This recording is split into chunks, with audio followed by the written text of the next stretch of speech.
I'm still on my first playthrough of Elden Ring, but while I'm enjoying the game a great deal and it has the potential to be my favorite game of all time, it has an issue I would like to talk about. Usually I wouldn't make a separate video criticizing a game I haven't even finished yet, but the problem I'm going to be talking about today has already become an issue during my first playthrough, and no matter what happens on my playthrough in the future isn't going to be changing this issue. And that issue is the constant reuse of enemy creatures in the game. Now, before this sounds too unfair, I would like to mention that this is not a critique on the overall enemy variety in the game, because what From Software delivered with Elden Ring is both a great variety of enemy monsters and heavy reuse of many of its monsters. The game is just that massive. But that is exactly the point. The game doesn't need to be quite that overloaded with fights if that means that many of its fights have to be copied and pasted excessively.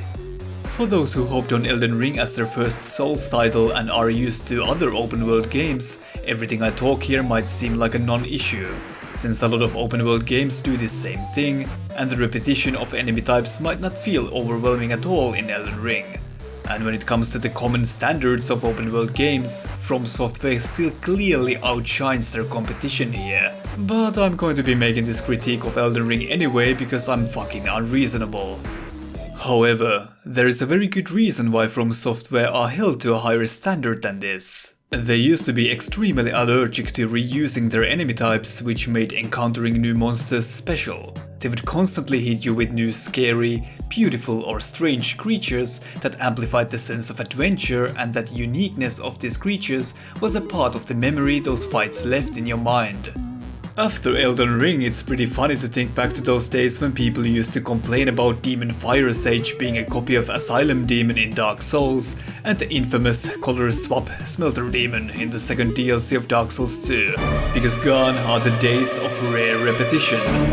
That fantastic looking boss design doesn't feel all that special anymore when you find that same thing again at the end of a new dungeon.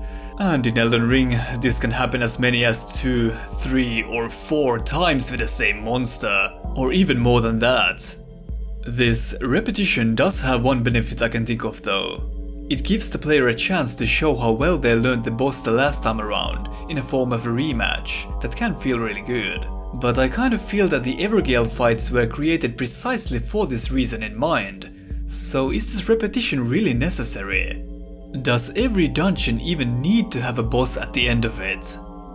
I know I would rather just want a dungeon to end without a boss fight and have a treasure chest instead as a trade-off, if that means that the boss encounters would hold their uniqueness in the game. By the way, I am talking specifically about the boss encounters here. I do not feel that the mobs are the issue here, even when the repetition does happen with them as well somewhat. Now, in the end here, I would of course want to offer my solution to this, that might not be implementable on Elden Ring anymore, but perhaps could work in the possible Elden Ring 2. Here's my solution. First off, remove Evergale fights completely. I know this sounds rough, but my solution is better. As I already mentioned, not nearly all of the dungeons need to have bosses at the end, and the realization that not all of the dungeons have bosses would create a sense of thrill for the player about the uncertainty of whether or not you're going to be fighting a boss. However, when there would be a boss at the end of the level, I would want to bring back the Evergale mechanic a bit. What if, after defeating a boss, a grave would spawn in the boss room? By touching this grave, you could at any time challenge a stronger version of this boss again.